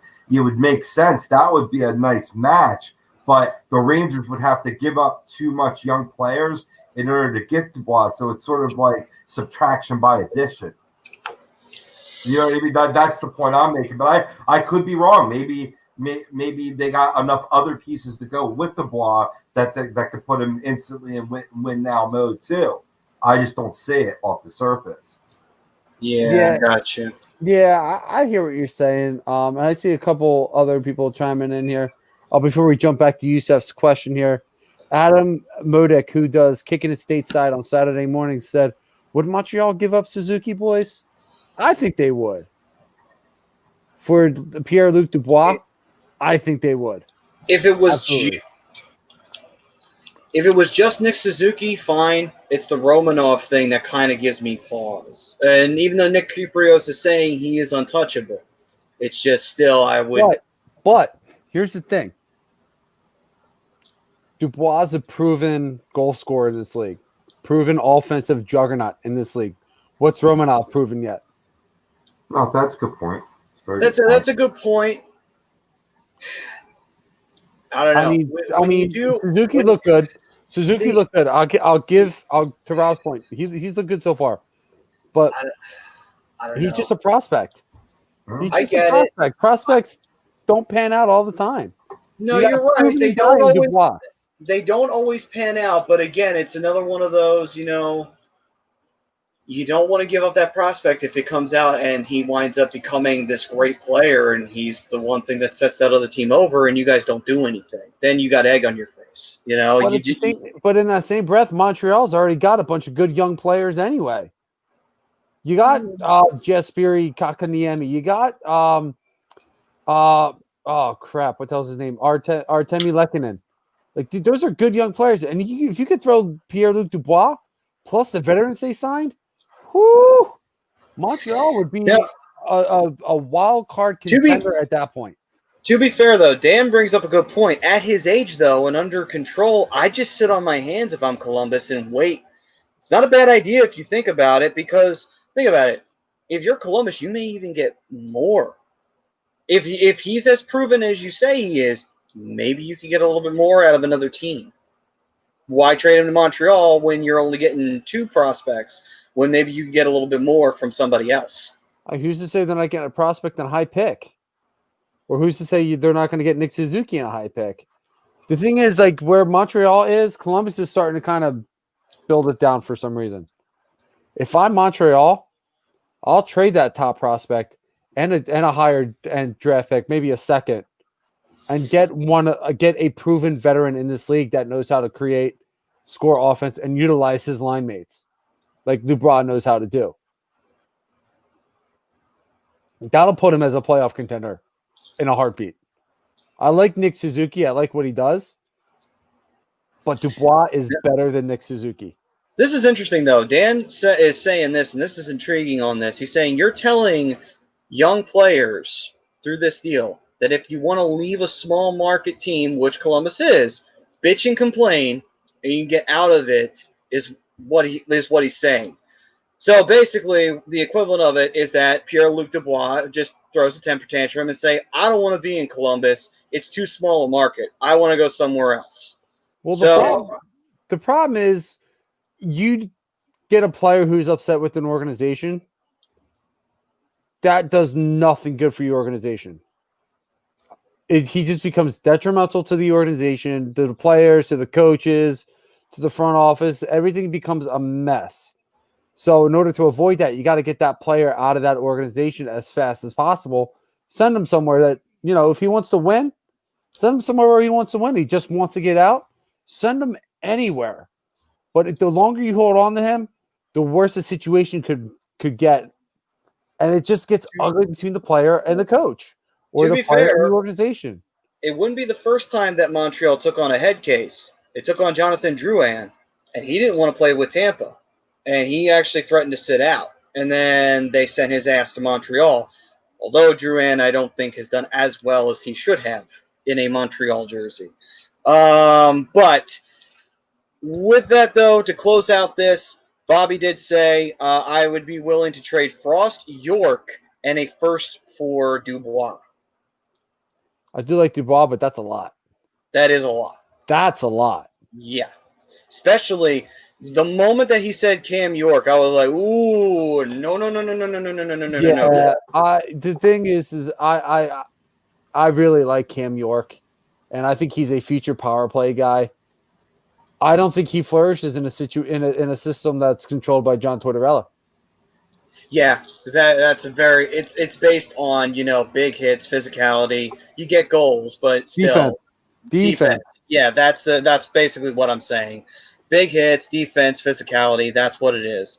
Anyway, all right. So Real quick, Patty. Somebody brought up Morgan Frost, and I wanted to be sure to ask you guys before we wrapped up for tonight. What was your take on Morgan Frost making the 23 and Sam Moran making the taxi squad rather than playing in the AHL? I actually like it because it may be an opportunity for Sam Moran to have a possible time where he wears an orange and black jersey. The possibilities there for him. I'd like to see that because unfortunately injuries have really caused him ultimately to that's his worst enemy. It's not his play, it's his injury problems. Now, if he's healthy and he's able to play and he does pretty good, okay, maybe we have a D-man that's got that big physical presence that we could ask for. If not on top pair, maybe on second pair, third pair, although you do have Knack. But still, at the same time, if you have a couple of stay-at-home D-men, maybe you don't need Justin Braun then. There's a few things that you got going on there. Right, but and they are 8 D-man deep too, yeah. Yeah, so it's interesting. What was the part with Frost you were saying again? Well, basically, the bottom line here, at least in my interpretation of it, is that I love your point about Moran. You know what I mean? He's already played enough on that level to be ready to go, and he'll get enough playing time either in practices, in scrimmages around the games that they can fit in, or during this, really condensed season, you're going to get guys in and out of the lineup. So I really feel that Frost and Moran could, in either event, will get an opportunity to get ice time at some point during the season to really demonstrate the depth muscle that this team has and get that flex on and get valuable experience at this level and be able to contribute. It's almost a necessity in this structure in this type of league. So I like the move. I just maybe Frosty could have been better served by playing every day, but maybe I know Brian, you're very high on Morgan Frost. Has he really already proven everything that he needs to prove at the AHL level? Yes and no. I still think he has a little bit more growing to do, but I think at the point he's at, he needs to be on the NHL roster. Yeah. I think he needs to play every day. This is not just, a vet that's been in the league for 12 years that, can't play a full 82. This is a young kid. This is a kid who needs to continue to develop, and he needs his shot at the NHL level. Not being able to play him every day, I understand where they are with the roster and all that, but he's got to play. They got to figure out a way to get him on the ice for more than half of the games this year. And if this roster is continues to play well, I think it's going to be a waste. Right. There is that to that point. They're so strong up the middle in the center ice position, but he could be the player that could move over to a wing, maybe fill in if Raffles out of the lineup. Imagine that line. Freaking Scotty Lawton with Morgan Frost and Knack. Oh my God. One team just makes you have an orgasm after another. This team's so deep.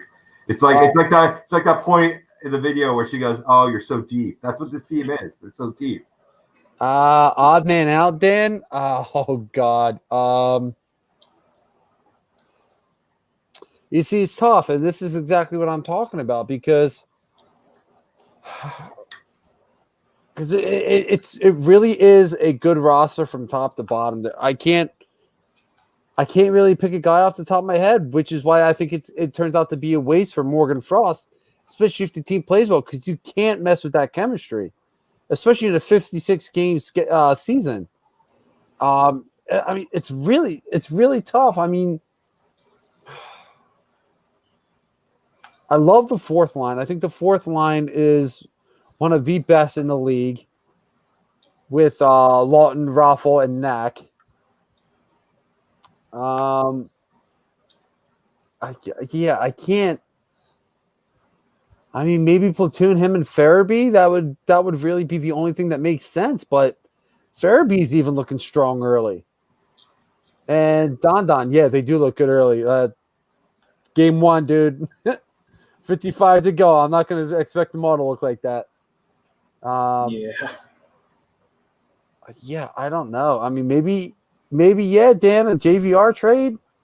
Maybe a trade somebody to make room for him, but you got to figure out a way to get the kid on the ice. Yeah, it's a tough situation, but, I mean, again, there's a lot of things that are coming up. Again, we've talked about the expansion draft before. We don't know who we're going to lose to Seattle, and at the same time, during the offseason and at the trade deadline, if we're going to have a trade deadline, are we going to have a trade deadline? I forget. March, I think they said. Okay, so we are going to have a trade deadline. Maybe we make a deal if, if a team needs some kind of depth because they're trying to compete for a playoff spot and we already have depth. So it's like, all right, we'll just take a rental and then say goodbye to him come the end of the year. But, even to Dan's point, it's tough to even put him on the wing. Like, who do you take out to put him in? I mean, yeah, maybe you consider JVR, but are you really going to put a $7.5 million cap in the press box? I mean, well, here's the thing, though, about Alain Vigneault. Alain Vigneault is the type of coach who will sit your ass if he doesn't like you. And if he doesn't like what you're bringing to the table, he doesn't give a shit what salary you're making. I mean, Ghost was getting paid pretty decently, and he sat his ass for a long-ass time during last year's season. Yeah, not as much as JVR, but what? He ain't making 7.5 though. Not, but he still has said, "You're sitting. I don't care." So Avy's the kind of coach at the end of the day who says, "I don't care if you don't do anything for me that I like." That's the way he is. He's always been that kind of coach. He was that way in Vancouver. He was that way in New York. He's not going to change that, So I don't know. If he plays well, he's staying on the team. If he starts to really lack, or there's some kind of issue with him and he's not being a points producer or productive at all, then he's just going to say, get the fuck on the bench. You're not worth it. You're stealing money. Who cares? Like, you're not playing on this team. Adam wants to know if we're still high on Wade Allison. I'm still high on Wade Allison. I think he's still a really good scorer. He's going to be a good guy to bring up in the next year or two to create some offense when you have some roster spots freed up. Yeah. Definitely. So let's take a look at Priz here. Priz's question: who do you think takes the step forward in year 2? Jack Hughes of the Devils or Capo Caco of the New York Rangers? Well, funny enough, I just read an interview in Daily News with Capo Caco, and I'm going to go with him because he talked about in depth about him working on his game during this 100 and some odd day off season. And really putting a concerted effort, and I like the things that he was building on and working on during this offseason. I expect both him and Adam Fox to have a terrific defensive presence there up in New York. Yeah, I actually heard his name connected to trade rumors as far as Dubois goes too, like Bobby was talking about earlier. Mm-hmm. I could definitely see Kako taking the next step over Jack Hughes. I think he's in a better situation. You guys remember saying that I had low expectations for the Sharks? The Arizona Coyotes just tied it up with 3.2 seconds left to go in the third period. Oh, that was a good shot. Who was that? Ricky Tocchet, baby. There you go. Yeah. Good coaching. Oh.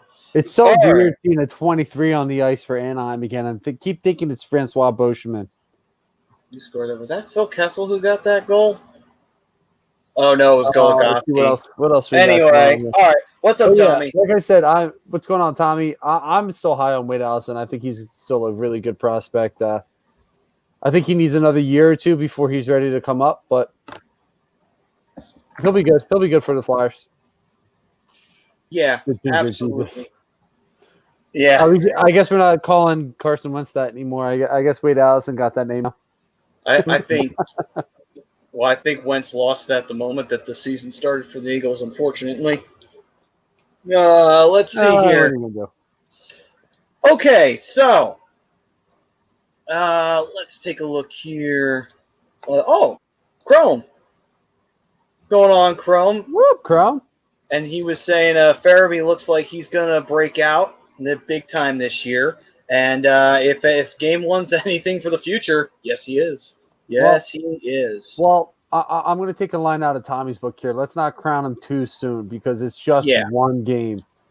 It was a really good first game, but it was just one game. Let's pump the brakes a little bit. Let's see what he does in game 2 and 3, 4, so on and so forth. Take it game by game. Let's not crown anybody too soon. We've done that too many times, especially with the Eagles this offseason or this past season. Let's pump the brakes on the crowning right now. Chrome was also saying, "What's up, fellas? Great first win for the Fly guys." Yes, it was. Always better when you beat the Penguins. Always better. We can crown the Hayes G. Farabee line altogether as one of the greatest lines in all space and time. Telling you, man. Let's pump the brakes on the crowning, Rob. Fire! I know. I am. I'm joking. I know. I'm just playing around. Instead of extra saying, "Holy shit! Did you guys see the Lon AOT winner? He whiffed on it, then scored." I meant to come back with that news. I actually saw the video while I took a break off camera, and that his second goal of the night. I'm still trying to figure out how that went in. I didn't even look like he got everything on the secondary shot. He got stick checked, whiffed, and then I'm still trying to figure out how they got past Jacob Markstrom. I'm still trying to figure that out. So here's something interesting. Farabee, future captain. He's got captain material. I mean, it's a little too early to tell.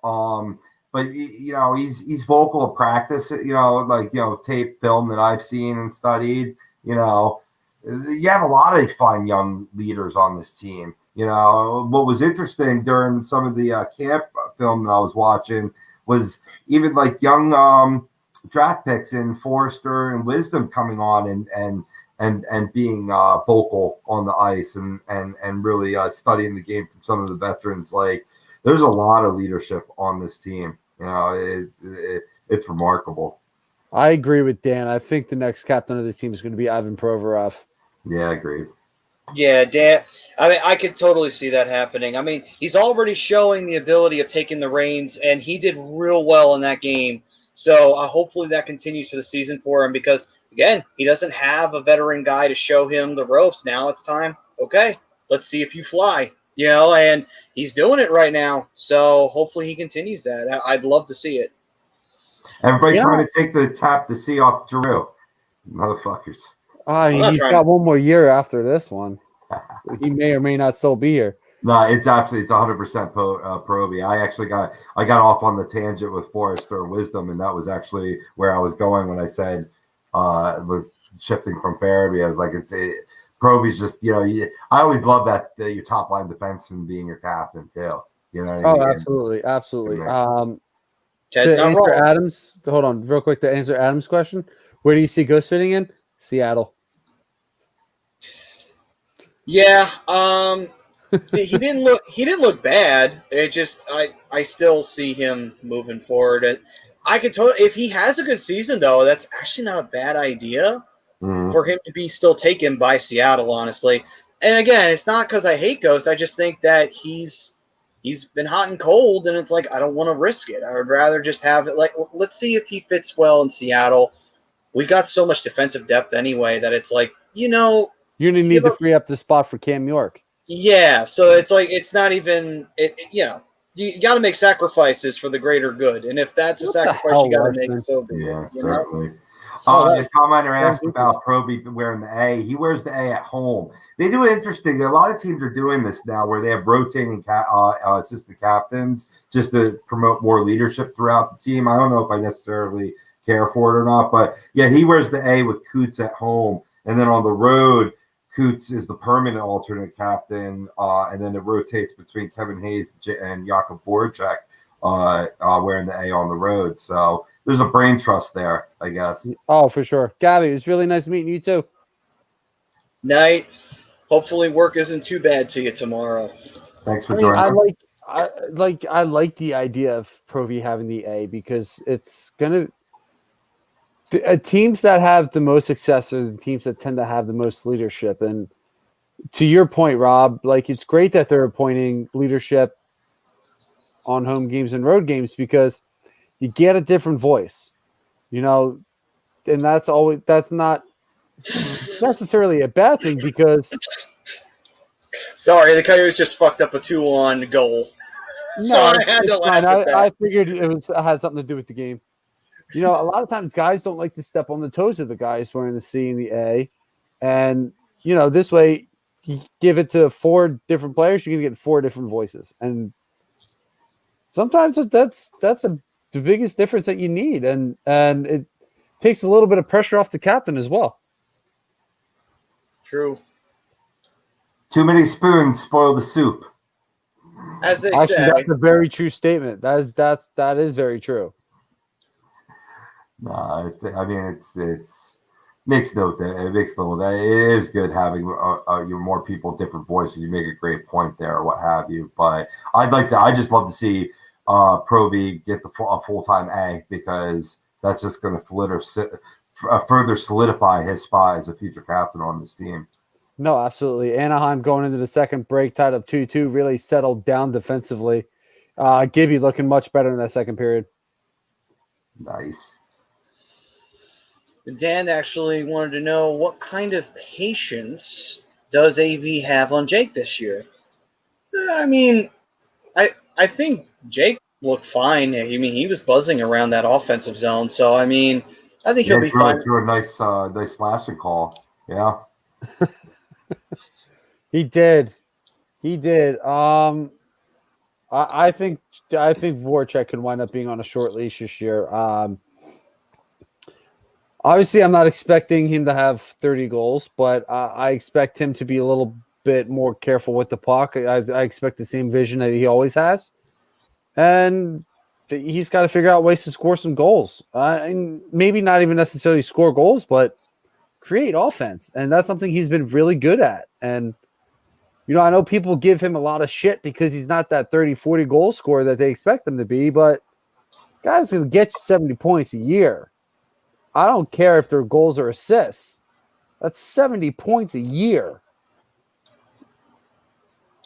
I'm good with that.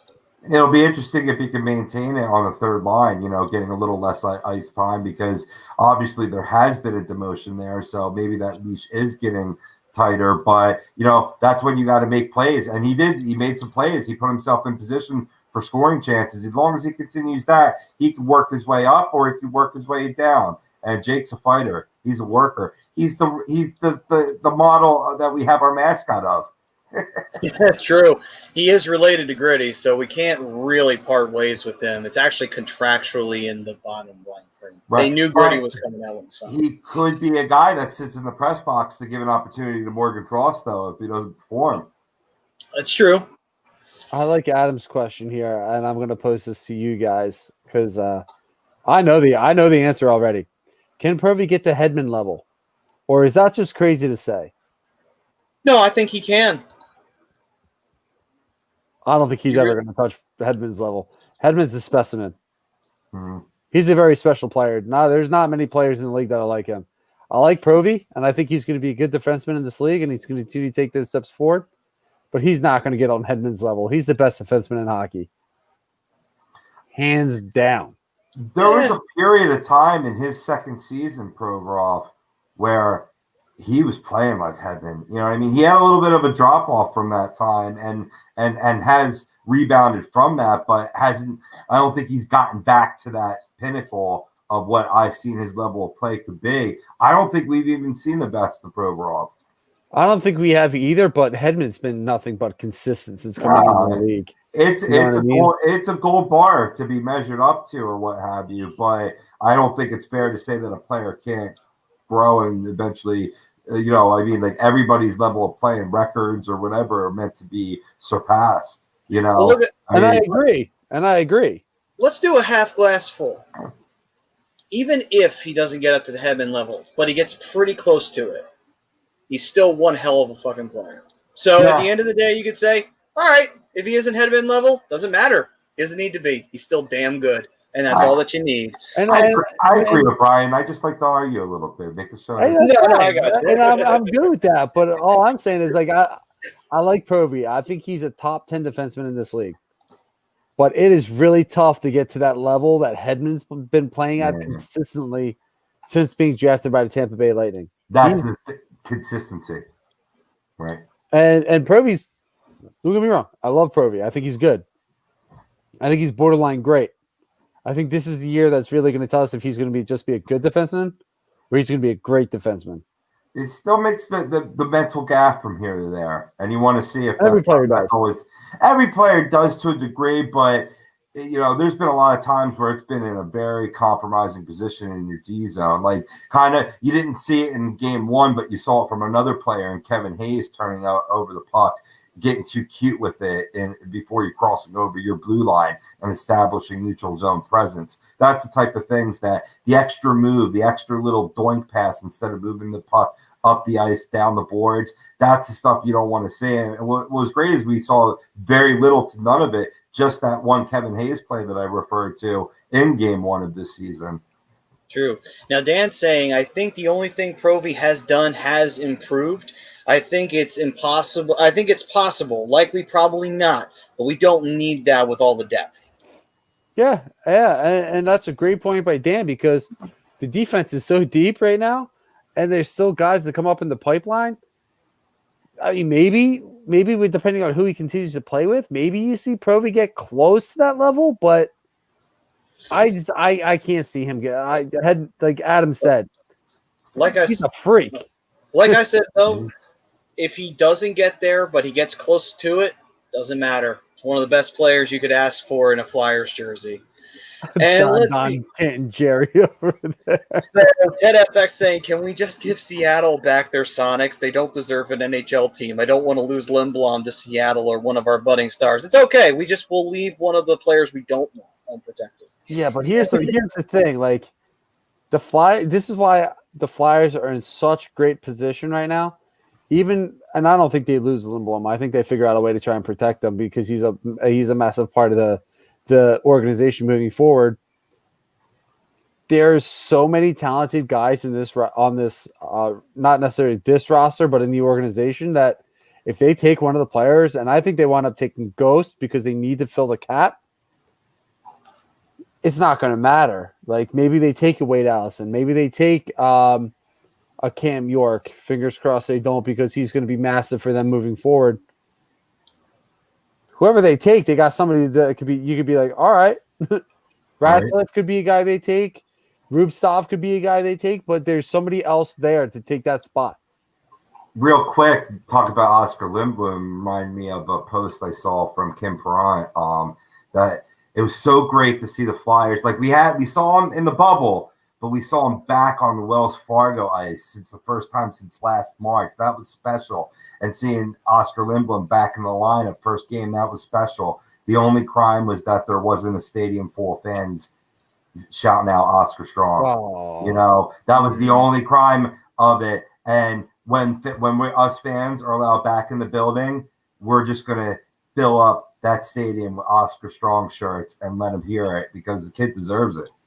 Absolutely. Some arenas are already letting people in. I think I saw people in the Arizona arena. Nice. What's up? Progress. I think there's people in the Arizona arena. I think it's there's a little bit of fans there. Yeah. And right now the game went to a shootout. Oh, Couture just absolutely made Kemper look like an idiot. Like a rented mule. That's one of my favorite expressions.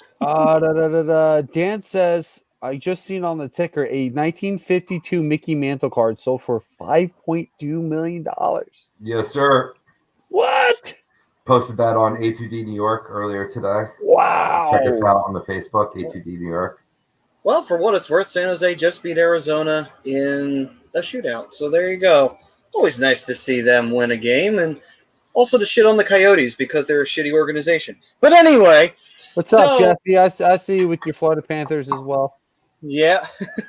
And let's see, Prism saying, who will be the better defenseman? Cale Makar, Quinn Hughes, or Miro Heiskanen?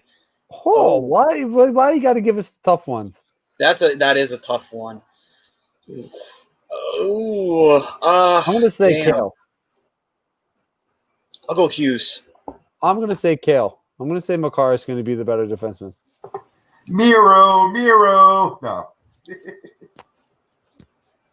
All right. My gut was Quinn Hughes. There's a lot of talent in Come there. on, man. It's almost midnight here, Prism. You're going to make us think?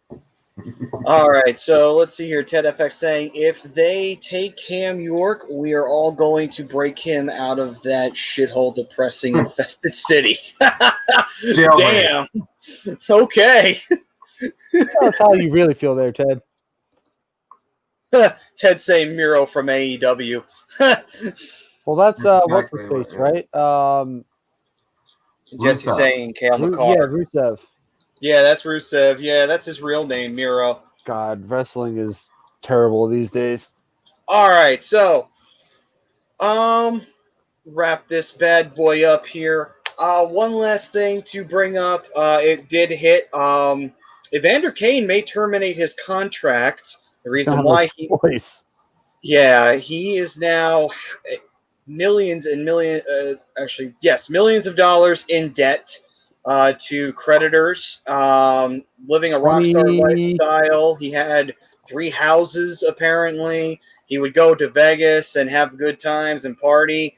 And we all know what happens when you go to Vegas. Not only does it stay in Vegas, but your bills follow you very, very much when you I think the number was like $28.6 million or something like that. Yeah, it was bad. Wow. It's just, Well, I mean, Evander Kane played tonight, so I don't know if anything is imminent. He had a goal. He did. He did play well for the Sharks in this game, as well as someone can play for this team. And they still managed to have to win this in OT. We're gonna see that a lot from the Sharks this year, giving up leads. But anyway. So wait, real quick. And Jesse, we could talk about that real quick too. I think if they terminate his contract, they're doing him no service. Like, if they terminate his contract, that's going to dig the hole deeper. I think the best bet for them right now is to keep him on there so he can start digging his way out of that humongous hole he put himself in. I mean, there's that option. He's going to have to sell his houses. He's probably going to – I believe he is in the process of declaring bankruptcy, but it's the kind of bankruptcy where they take your shit, not the kind of bankruptcy where, you have to. It's not the type of bankruptcy where you have to start over as far as credit goes. Yeah, it's the really bad version of bankruptcy. So, yeah. I mean, any form of bankruptcy is bad, but some are better than others. I shouldn't say better than others, but you got to do what you got to do. Yeah. I don't see him getting terminated. I think that would be the wrong decision for San Jose to do, especially for a team that doesn't have much going on right now. Well, I don't think it's San Jose that would terminate. I think Kane was thinking about terminating it. So he himself was thinking about it. Like you said, though, don't really know what's going to happen. He did play tonight for the Sharks. It's a bad situation to be in, but it's a lesson to learn from everybody. Oh, and by the way, he has about 5 dependents, which is like his parents, his sister, and I believe an aunt and an uncle.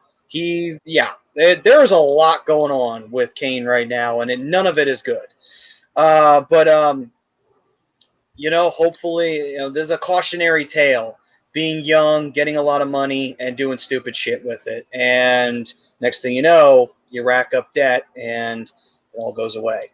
You can lose money real fast, even if you're making millions. What a work hard, play hard. Work hard, play hard. Hey, there's nothing wrong with working hard and playing hard. You just got to be able to be smart with stuff. And, a lot of these players, they just spend and spend and spend and spend and spend. And before you know it, you're in a hole you can't exactly get out of. And that's exactly what Evander did. A lot of the reason why he's in the hole he's in is from gambling. Yeah. Yeah, it's sad, man. It's sad. Gambling is dangerous, guys. So, and by the way, if you have anyone you know has a gambling addiction, please send them to Gamblers Anonymous, and please do what you can to make sure they don't put themselves in a really bad hole, because that will destroy you real fast. It's just as bad as drugs and alcohol. It really is. Truth. So, yeah, Kevin, you're saying, I think I heard about that version of bankruptcy that you talked about, Matt, because they did something like that in Rocky V. They did. I like They that did. comment. give me that good bankruptcy. Yeah. And Ted That's FX what you saying, said. very bad things happen in Vegas. You ever see that movie, Very Bad Things? Oh. Sure. And then, I've never seen that. so let's finish this bad boy off. Jesse Davis saying, did you guys talk about Mike Hoffman? We did a little bit. He got signed by the St. Louis Blues. When we did bring it up, he was on a PTO. Now he is officially signed to the Blues. Great move for the Blues, because I think he can definitely bring a lot of offense to that, especially if you don't have Vladimir. So if Hoffman plays as well as he can, maybe he can also find a home in St. Louis. I mean, it's a short contract, but maybe he can get a little bit more money out of them if he has a really strong season. I mean, most of the time when you're signing a contract after PTO, it's going to be a 1 year. True. They lost Blaze for 2 years. 2 years for 2 games for a hit to the head on a Colorado Avalanche player. So he's definitely gonna help offensively. We know that he can do that. It's an interesting destination to pick though, St. Louis. They needed it though. They needed more scoring. They get him on the cheap, 1 year, $4 million, and he's in a situation that he's going to have to clear COVID protocol before he joins the team. So it's not going to be an asset that you can utilize right away, but it will be an asset. And if he could prove his worth, maybe he could sign for longer with the Blues, or at least reestablish himself in the league. Yeah. No, yeah, absolutely. And I thought he did that a little bit in Florida, and Yeah. I think you can see it. I think you can see a better version of Hoffman in St. Louis, because let's be real. I think Florida's got some good players, and they got a great coach in Joel Quenneville, but St. Louis is just a flat out better player or a better team. They definitely showed it. Colorado played like shit in their opener, and St. Louis made them pay for it. Absolutely made them pay for it. I don't know if you guys saw any of the highlights, but everything Colorado did in their offensive zone was stupid. Everything they did was a dumb decision. And St. Louis said, oh, you want to just hand us this game? Okay, thank you. We appreciate your patronage. Thank you so very much. All right. So with that, though, guys, we thank you all for joining us. Okay, Pris, I'll have to check that out on your channel there with the hockey cards and everything. So, yeah, go check out Pris's channel. Definitely do that. Maddie, for some of our late viewers, I wanted to highlight that great stat that I talked about earlier on in the show in regards to our Philadelphia Flyers 23-man roster. 16 were drafted by the Flyers, and 10 were first round picks. That's some serious home cooking, and really the way to build any team. This is one of many wins this year. Let's go Flyers. Absolutely. I think we're going to get a better season out of the Ducks than I expected. I'm hoping for at least 5 to 10 more wins than last year. If that's the case, I'll call it a successful year. Did they win? Oh, no, they're still playing. They're in second intermission right now. Oh, okay. All right, then. So, like we said, we thank everybody for joining us for the evening. Priz, as always, we love you. Ted, we love you as well. Jesse, Don, Danny, John Coyle, thank you. We had Yusuf chiming in for the first time since the playoffs. Kevin, we were so happy to see you guys. So happy to see new ones. We were happy to see Kevin's girlfriend chiming in. Hopefully she becomes a routine listener with Kev. Anthony too. Thank you guys so very, very much to everyone who was watching. Even if you weren't commenting in, if you were watching all the same, bless you. Thank you very much. We appreciate you guys. Without you, we are nothing. You guys are the lifeblood. And if you love what you were listening to and you love everything else that you see on a2dradio.com, if you're watching the other shows, which I highly recommend that you do, because we've got shows for everybody. All 4 major sports are covered here. Agree, disagree. They go off the rails a lot, and it's always a fun time. And they talk about football, basketball, baseball, and the Fix and AM PM does that. And you also have Birds of a Feather talking about football, lazy booking, and in this very ring for wrestling, kicking it stateside for soccer. We have our own trading card show. We've got everything for you guys. We got entertainment stuff as well. A2D After Dark. We've got all kinds of stuff for you guys. So highly recommend you follow the rest of the shows. And if you want to support them and support us and support the station, Bri, where can they go? Philly Drinkers LLC, phillydrinkers.com. Go get all your A2D merch there. We just got a Nike hoodie out for A2D. Looks real sharp. Get it there. Hats, sweatshirts, fleece pullovers, anything you can think of. Support your favorite show, Hockey Happy Hour, Lazy Booking, any of the other shows that Maddie listed off. You can get all that stuff, kicking it stateside. Get all that stuff at phillydrinkers.com, Philly Drinkers LLC. Alex will go over there and take care of you guys. Absolutely. And with that, we have one last sponsor to get into, and that is All Campus. They, let me see here. Let me get the info for them in just a quick second here. New sponsor, so just got to get Speaking of our boy chiming in, John Coyle, definitely good, solid man. Runs a good, nice tight ship down there. Yep, absolutely. John, such a good dude. Yes, sir. Yep, John Coyle running that. Bitch. What? What happened? Vegas has scored. Oh. Whoops. Nobody likes that. Yeah. What the hell is that? I'm beginning to hate all Vegas teams. At first, I liked when the Raiders moved there. Now I just got such a big disdain. These teams, man, Vegas moving to Las Vegas or being an expansion team, having all the success right off the bat. It's just not right. Yeah. So if you want to find out more about All Campus, go to allcampusoc.com. Is the discount code still working, guys? The A2D for 15% off? Yep. Use promo code A2D for 15% off anything from All Campus down on the boardwalk in Ocean City. Yes, sir. Yeah, we got stories. We got the info out there on all our social medias. You can get the info. We're the best in the business. Oh, I thought D Grant almost had one. I thought he just put one in. All right. So thank you all for joining us. You all have yourselves a pleasant evening. Stay safe out there. Stay healthy. And when you're going into a store or a restaurant, you know the drill. Wear your mask. Make sure you're doing what you got to do. Hey, vaccine's coming. It's almost here. Don't worry. It'll get back to normal soon enough. At the finish line. At the finish line, guys. So hold on. Hold on. All right. Thank you guys so much. We'll see you. Matt, the Darkwing Brian Daly, the Broken One Rob Povia. Peace, everyone. See you next time. Welcome back, hockey.